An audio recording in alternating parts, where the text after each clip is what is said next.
वजीर-ए-आज़म इमरान खान ने हाफजाबाद में जलसे से खिताब में कहा, 3 चूहे शिकार करने निकले हैं लेकिन ये खुद शिकार हो जाएंगे। हुकूमतें गिराने के लिए लोगों के जमीर खरीदे जाते हैं। तहरीक अदम एतमाद पर वजीर-ए-आज़म ने एक बार फिर ऑपोजिशन पर वार किया। खिताब में कहा कि ऑपोजिशन कौम को गुलाम रखना चाहती है, ये लोग खुद भी ज़हनी तौर पर गुलाम हैं।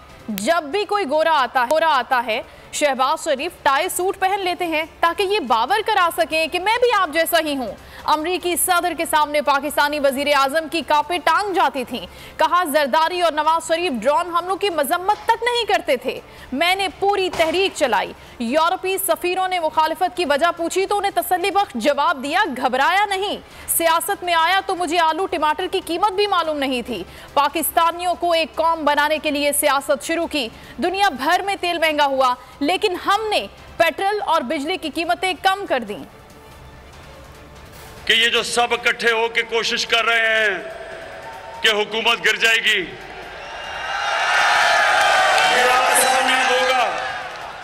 आने वाले दिनों में आप सब देखेंगे कि ये बजाय हुकूमत के गिरने के ये जो 3 चूहे निकलियां करने चले शिकार,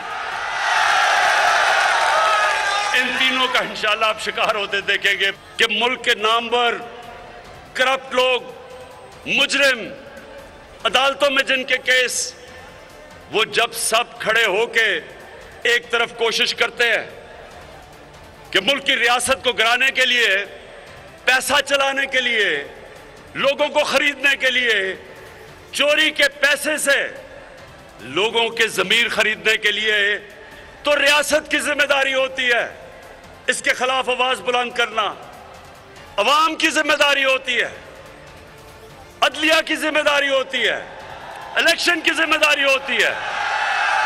कौम मुकाबला। सब्सक्राइब करें और बेल दबाएं ताकि कोई खबर रह न जाए।